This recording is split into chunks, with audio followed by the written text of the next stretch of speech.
in if the team is. Sound good? All right. So it is 4 o'clock on October 13th of 2022, and I'm going to call to order the governing board meeting of the Opportunity Youth Academy. I'm Dr. Marianne Dewan and the governing board member of the OYA governing board, noting that I am present. We'll also take a moment just to note staff that are present for today. So we have, I'll ask each of you to introduce yourselves for the minutes. Good afternoon. I'm Dr. Jessica Monduras. I'm the Assistant Superintendent of Educational Services for the Santa Clara County Office of Ed. Wonderful. I'm Phil Morales, Director of Opportunity Youth Academy. I'm Dr. Catherine Everett, Assistant Principal for Opportunity Youth Academy. And I know we have Blanca Morales with us as well. But you are muted, so we didn't catch your name. So welcome, everyone. Thank you for being here. Our next agenda item is the adoption of the agenda for today's meeting. And I will take action now to adopt the agenda for our meeting as presented. And the next agenda item then is our public comments. And Director Morales, are there any members of the public wishing to address the board on items not on the agenda and within our jurisdiction? There are no requests at this time, Dr. Dewan. Thank you. Our next agenda items are our consent action items 3A and 3B. I have reviewed both of those items. They are here on consent, so I'll take action now to approve our consent action items 3A and 3B. Moving quickly to our next item, one that I'm quite excited about. I'm very pleased to see that we have an opportunity to appoint a community member and student to the Opportunity Youth Academy Governance Council. Is there any presentation on this item? No presentation, except that we want to congratulate Alex Villa and Mia Carrasco that they will be joining as the Governance Council. Alex is the probation manager for specialized supervision services for the Santa Clara County Probation Department. I know he works also on the JCAN with alternative education and is, I think, going to be a wonderful partner and a valuable asset and community member on our Governance Council. And then Mia Carrasco is a student with OYA out of the Washington site. She's very involved. I think she also at one time was actually on our student council, or excuse me, our school site council. And so we're very excited to have her join the Governance Council. One thing about Mia is she has a lot of wonderful insight, and she's not afraid to share that with us. And so I look forward to working with her and having her represent our OYA students. That's terrific. Well, thank you for that background information, and my gratitude to both Alex Villa and Maya Carrasco for their interest in serving on the Governance Council. And this is an action item. So I will now take action to officially appoint Alex Villa and Maya Carrasco to the Governance Council, and congratulations to them both. Please extend my gratitude and congratulations to each of them. As a follow-up, will they receive an official letter of appointment? Yes, we will send them an official letter of appointment. I will also send out an email to our staff, along with an email to our Governance Council members as a way of welcoming these two new members, and congratulations to them as well.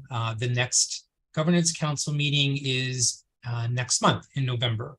So I believe Blanca has already reached out to them to let them know what day and time. And so that would be their first official meeting to the Governance Council.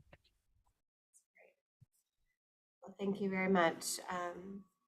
Look forward to signing those official letters of appointment and getting them out the door quickly. So thank you to everyone. Our next agenda item is our section for information. Item 5A, curriculum alignment with the Back on Track model.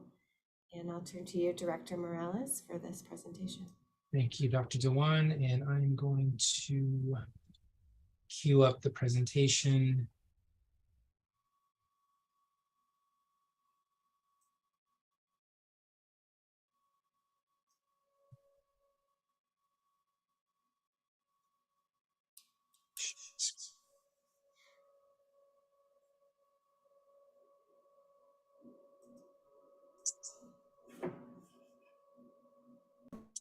Wonderful. So the end of last year, I believe maybe at the beginning of this year, we were notified by SciTech, which is our current partnership that provides our online curriculum, our core curriculum, our elective curriculum, or courses rather, and also provides a great deal of professional development for our teachers around the curriculum, but just also coaching and just a great support.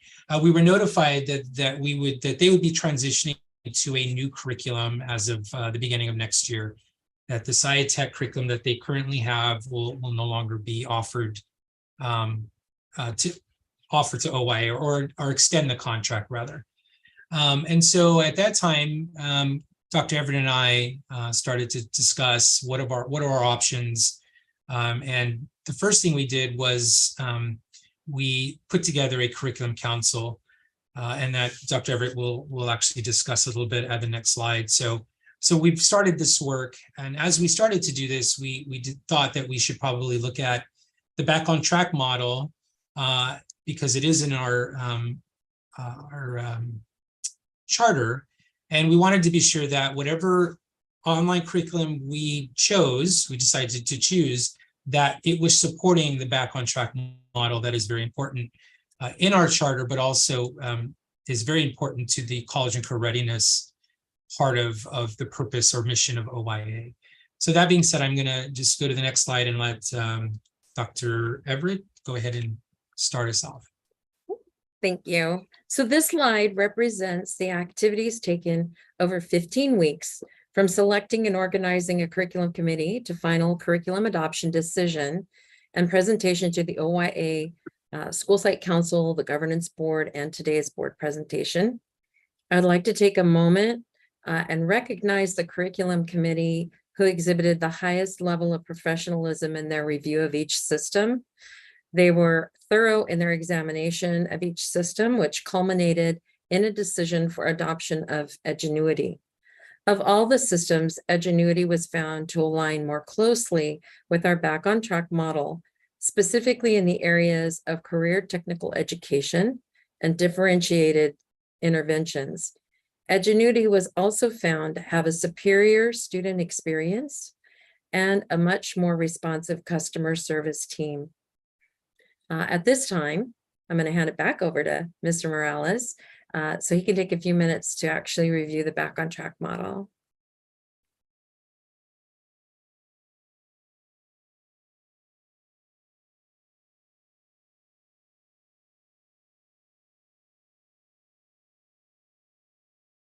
Sorry, you're muted. Thank you.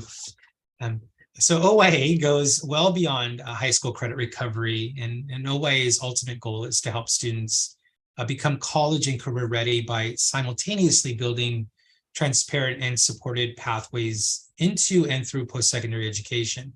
And to ensure that students become college and career ready, OYA adopted the Back on Track model developed by Jobs for the Future, which is a national nonprofit that works to ensure educational and economic opportunity for all.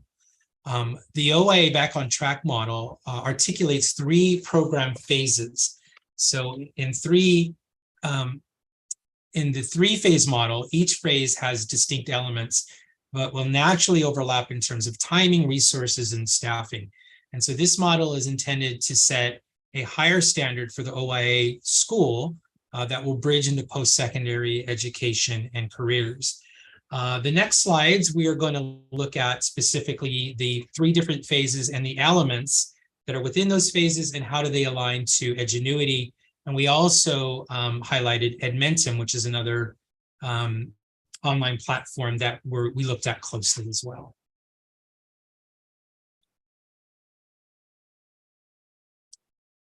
So the OYA Back on Track model includes three phases, with the first phase focusing on enriched preparation to build student skills and engage them in initial planning for college and career readiness. And element 1.1, college going and career ready culture. And what you will notice in this particular slide, the two platforms, Edgenuity and Edmentum, are not included in this particular element, simply because in this element, it really is about messaging. It's we do a lot of work in messaging, particularly around our orientation up to graduation. It's our flyers, it's the environment of the school, it's how we approach students, it's our intake process. And so that students are college and career ready, and it's, like I said, a few examples.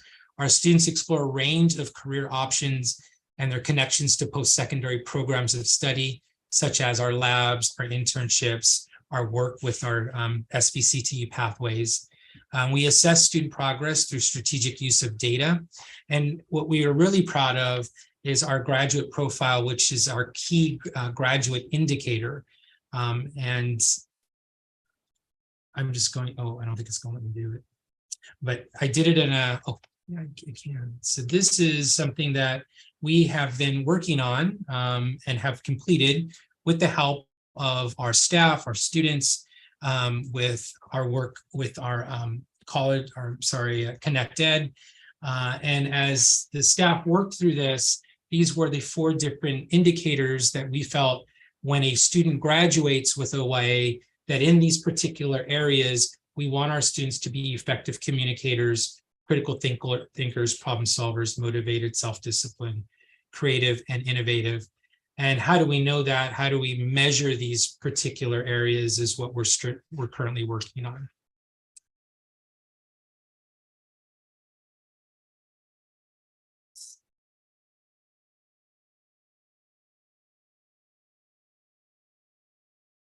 Element 1.2, college and career ready curriculum and instruction. So here is Edgenuity and Edmentum courses, and they emphasize a deep learning over content, focusing on solid understanding of key concepts within their core disciplines, as well as in career tech courses within high demand career sectors, and on key 21st century skills, such as critical thinking, problem solving, self-directed learning, collaboration, and effective communication. And students have opportunities to engage in work-based learning, such as, again, career labs and San Jose Works internship. And what I really want to highlight here, Dr. Dewan, is when we looked at Edgenuity and Edmentum, we didn't necessarily focus a whole lot on the core curriculum, because English courses are pretty much the same in all the platforms in the curriculum. So the curriculum committee really took a look at the CTE courses, elective courses, and what courses were being offered to our students that were unique, that would support the college and career readiness journey for our students. With Back on Track model, this is where we really took some time to look at which particular platform supports our Back on Track model the best.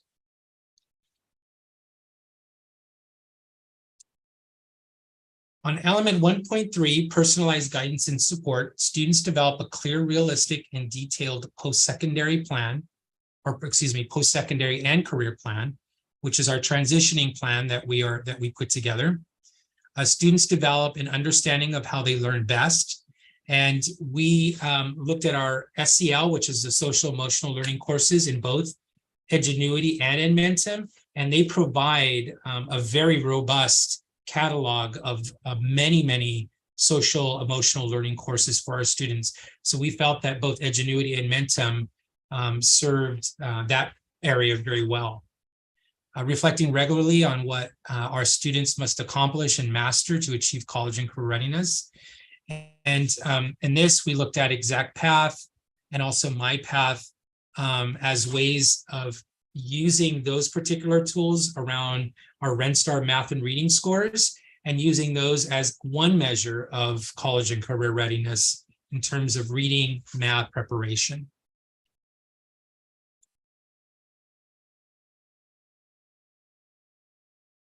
The second phase focuses on post-secondary bridging, and there's only two elements here, or there are only two elements here.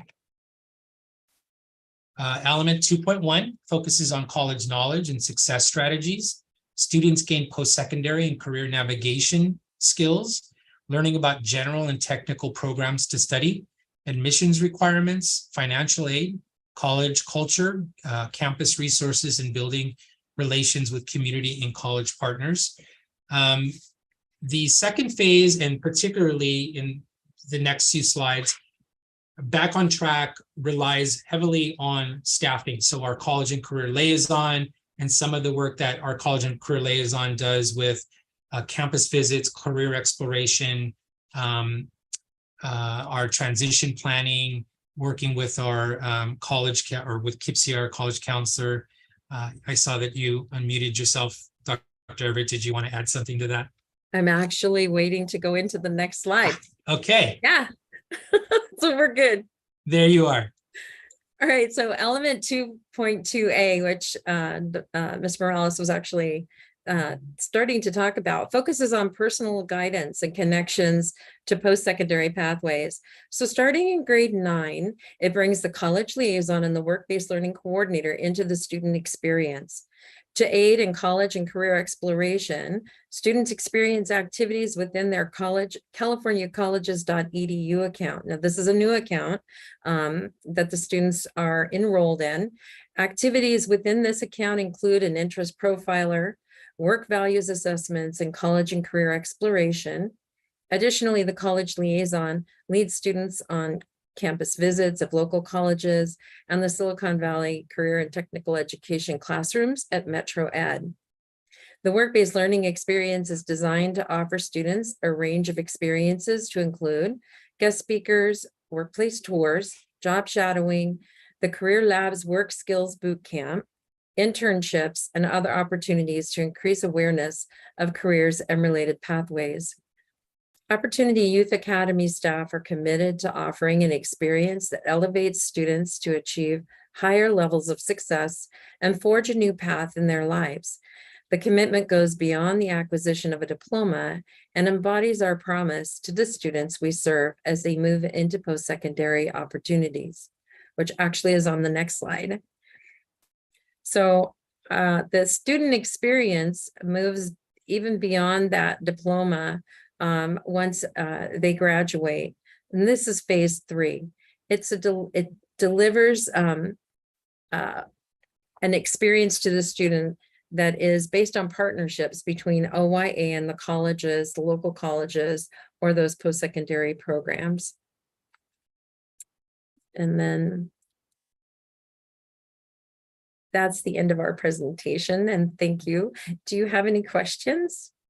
And one thing I want to add, Dr. Dewan, is what we did with when we were looking at the two different platforms was give students an opportunity to actually look at the two, to go in and maybe open a course, view the videos, view how easy it is to navigate through the courses. We wanted to be sure that we would get student feedback, and in fact, we got very good student feedback. And so the teachers and the students both highly recommend Edgenuity as a platform that they felt most comfortable to use. They did have some great things to say about Edmentum, but I think in the end, their recommendation was to move forward with Edgenuity if that would be okay to do. So with that being said, I'll take any questions you may have. Thank you so much. So one of my questions is about Edgenuity and its, any evidence or background related to being effective for the targeted student population and age range of students that we serve in the Opportunity Youth Academy. As you might recall, some of the rationale for the adoption of SciTech originally was that it had been developed exclusively for the student population similar to the students that we have the privilege of serving in OYA. So just curious about any evidence, research, background information about Edgenuity's effectiveness.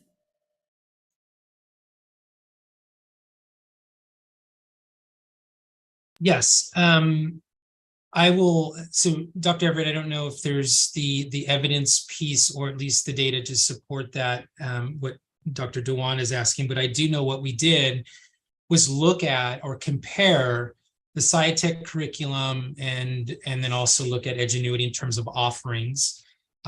Was there any uniqueness or any big differences in what not just necessarily the offerings, but the content within those offerings to see if there were things or language that was specific to Opportunity Youth. And in fact, we didn't see that.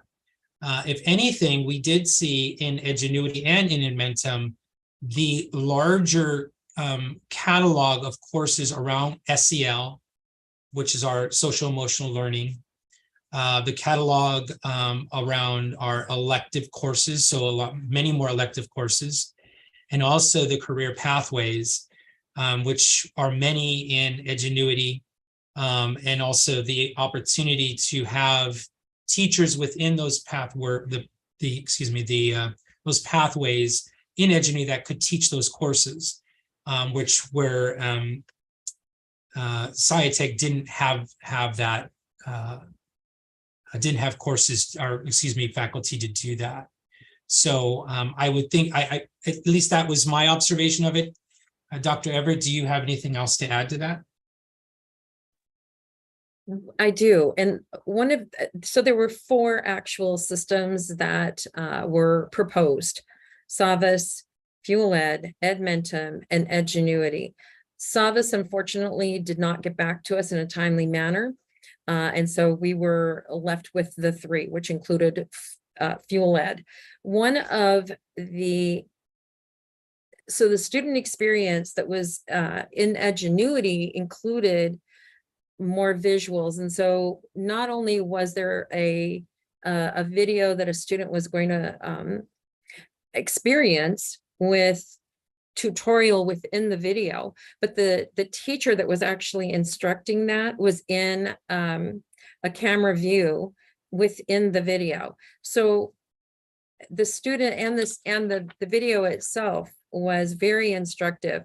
And this was different than what they were getting in SciTech, which actually the students were saying that piece and the staff were saying was a better experience for the students. As far as data, that is not something that we've looked at as of yet, but I will be looking out there for that in the coming days and get that to you. Thank you so much. Really appreciate that thorough response. Very much appreciate that students had the opportunity to bring their voice to the selection, and also appreciate the alignment to the Back on Track model. Should we adopt Edgenuity, does that then become the adopted curriculum, or will there also be curriculum materials, supplemental instructional materials, textbooks, etc.? So I think I can answer that question as well. One of the other components of Edgenuity is MyPath. Now, ExactPath was with Edmentum, and what we did was we compared them, and these are intervention types of programs within each of the systems. With Edgenuity, MyPath actually links directly to RenStar and and this type of a program will help close gaps for students so that if they're about to go into English 11, let's say, and they may have a few gaps that may make it a little difficult for them to successfully enter into that course and move through it in a timely manner, the staff can assign MyPath lessons that are based on their RenStar reading score or their math score. And it adjusts. So as the students take their quarterly RenStar assessments, the MyPath lessons will adjust to whatever that score is. So if a student increases their score by half a year, the MyPath remedial work will adjust to that. Also, Edgenuity has far better reports offered than what we found in Edmentum. And so that, for another reason, that was why we went with, the curriculum committee went with Edgenuity. But it also offers a robust offering of CTE electives, which we've been talking with SVCTE about, and seeing how those might align with the current offering over at MetroEd with SVCTE. So we're excited about that opportunity as well. Edmentum offered some, but it wasn't as robust as what Edgenuity is offering. And there's also eDynamic, which is another a way to supplement. And eDynamic offers CTE courses or AP courses or other courses through their certified instructors for an additional very small nominal fee per quarter or per semester for each student. So that is another way that it will supplement the core content. Thank you. Last question related to this topic is the ways in which we assess students' reading level and what we're able to do to provide direct instruction in reading, not just reading comprehension, but reading, vocabulary development, ability to gradually increase or even rapidly increase their reading level. And so I was curious about because I believe that's a really important part of the Back on Track model, is that we're developing and enhancing reading levels so that our students graduate from the program being able to read, not just earn credits, but be able to read and demonstrate their reading ability. Is there an opportunity within Edgenuity for that? Are we supplementing with direct instruction? And if so, is that a separate curriculum? I don't believe it would be a separate curriculum. I believe it is, I know it's all, that Edgenuity has all the supplemental and core curriculum that is needed to support reading or to support reading performance for our students. But we do also, and something that Catherine and I talk about a lot, is purchasing supplemental textbooks or not textbooks, but reading material that is high interest for students. And so we will certainly be doing that once we are able to look at the reading lists that are within Edgenuity.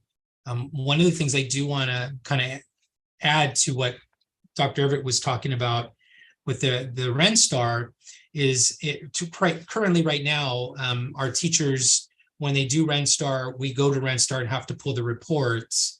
And that is kind of two different platforms. Whereas in Edgenuity, as Dr. Everett had mentioned, through MyPath, those reports are within the Edgenuity platform. So it is something that I know the teachers were very excited about And that is something that they could look at in terms of the reading, where is their reading score and what interventions, recommended interventions that MyPath would put in place that a teacher could use, including what are some texts, how would you provide a direct instruction or lesson to this particular student or group of students, which would then help them with their cohorts that we are returning to hopefully very soon, to the kind of normal, which prior to going to the pandemic, teachers were actually doing cohorts. So they had a group of 4 to 5 students that they would meet with, they would schedule and meet with. It was either in reading or it was either in math, depending on what those students needed in terms of support. So, so we're very happy that all of it is kind of within the Edgenuity platform.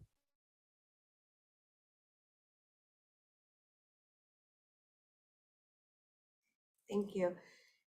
So I don't have any other questions on this presentation. Just really appreciate all the hard work and the alignment, and the assessment appears to be comprehensive. Probably a separate agenda item for the future, and maybe something for us to talk through, or for you all to talk through, might be what are the gaps in reading instruction or tutoring for reading levels that might exist in our program, and what recommendations might there be for enhancing the curriculum, the experience, etc., to accomplish both earning credit, but also being able to document that young people are graduating from our program with a higher level of reading ability. I imagine that we do have students for whom a more intensive reading program might be appropriate. And if so, do we have that resource? And if not, how might we work together to expand that offering so that you have what you need to meet the needs of students? So just extend my offer there for that support. Hey, Dr. Dolan. Great, thank you. So we can move next to our student performance, enrollment, and attendance data presentation.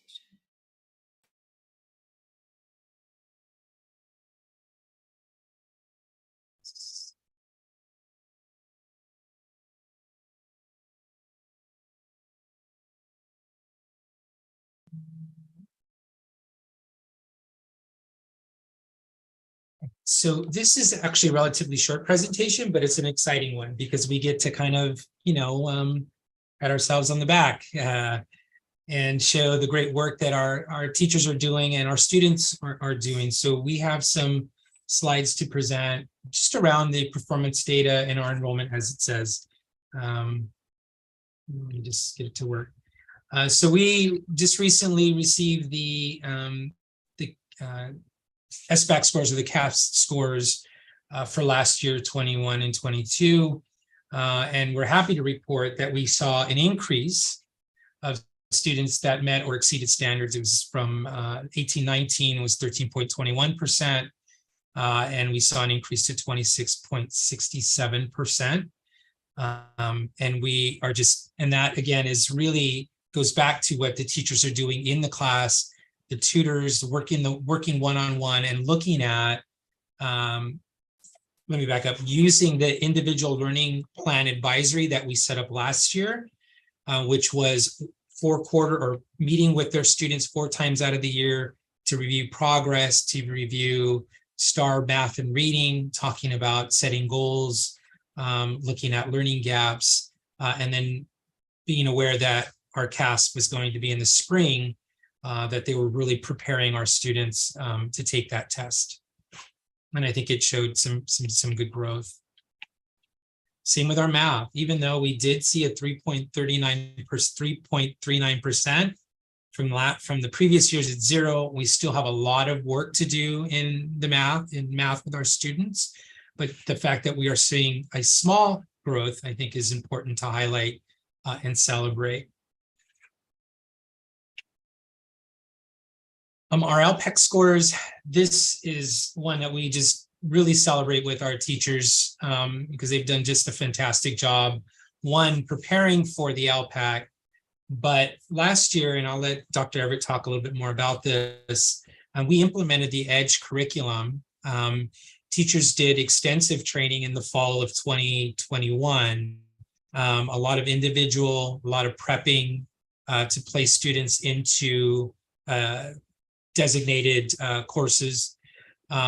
And what we saw from the 21-22 LCAP results is, if we look at that level 1, which is the beginner level, we saw huge decrease, which was what we want to see, from the 18-19 27.91% to a 4.17% decrease of level 1, showing progress up until level 2, level 3, and level 4.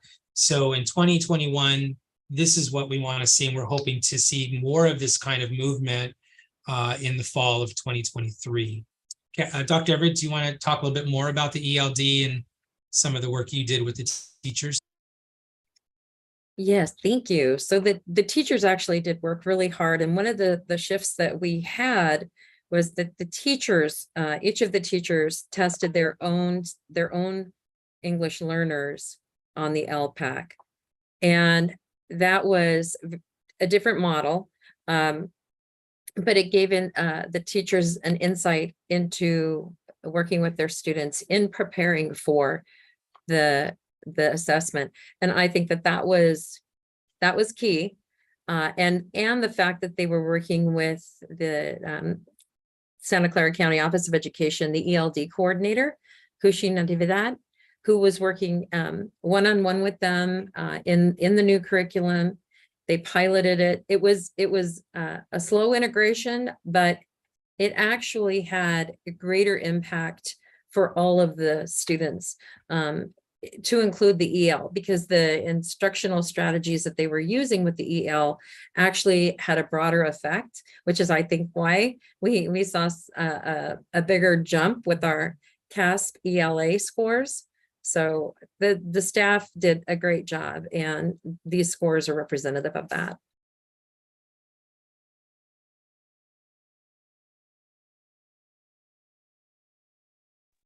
And just briefly, I wanted to just give an update on our enrollment and our attendance. We are, as of today, at 371 students enrolled into OA. Our max capacity is at 380, so we are 9 students short, but we have an orientation, I believe, coming up next week, which is at 10 or 11 students, I believe. Our attendance is fantastic. I have to say, we're at about 79% attendance. And from September of last year, for September, the end of last year, we actually ended at 345 students enrolled, and a pretty significant ADA or attendance reported at 284. And it looks like, that was for the entire year. We're in October, and it looks like we're getting close to those numbers now. So again, in terms of our attendance, a wonderful job by our navigators and our teachers using the re-engagement, the tiered re-engagement strategies that we put in place last year, which is sending letters home to students who are who are disengaged, meeting with them, scheduling parent conferences. Our navigators are working with or surveying what needs do our students have in terms of transportation, housing, all of those pieces, and just keeping in contact with our students. We're seeing a huge increase in our attendance and students coming to school and just doing a fantastic job.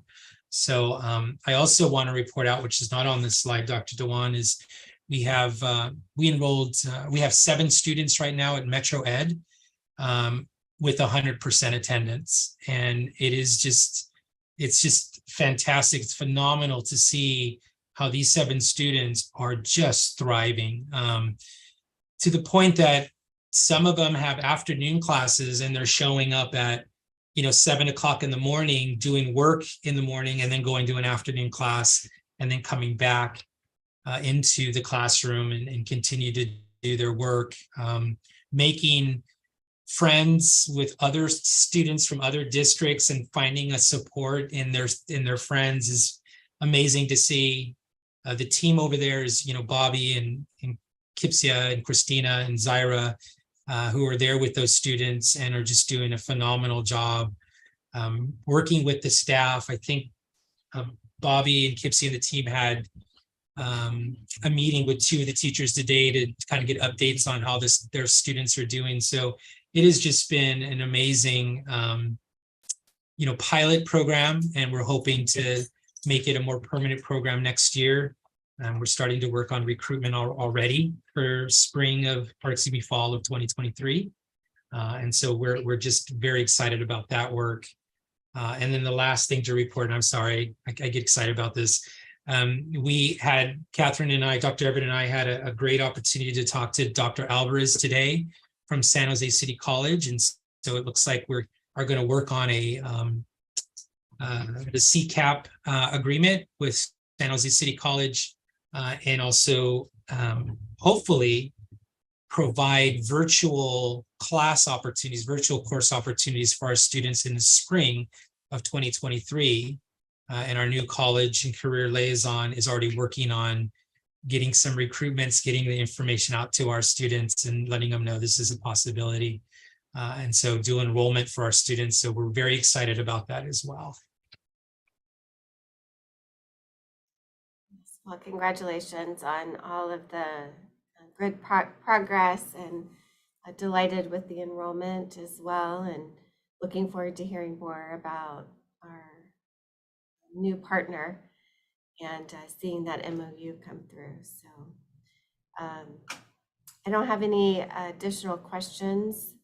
I will go to next agenda item, board member reports. I just have one item of which I wanted to update. I did a little unofficially at the beginning before our meeting started, and I just want to raise awareness about the opioid overdose crisis that is facing our community, and unfortunately has begun to impact our young people. And just want to encourage the staff to quickly implement the naloxone distribution project at all of our OYA Academy campuses, our sites, and also to help raise awareness amongst our young people about some of the dangers of fentanyl in community. And there are some curriculum tools and other resources should you need those. Caressa Paulino can assist there as well. So while part of the project is focused on students having naloxone available on our campus, is really to make it available in the event of any emergency, should it be a student or staff member or visitor to the site. So just wanted to make you aware of the importance of the project, and to thank you for the work you've done on that so far. And with that, I will move to adjourn our meeting at 4:44. Wonderful. Thank you, Dr. Dewan. Thanks, everyone. Have a great afternoon. Okay, take care. Bill, can you stay for a second?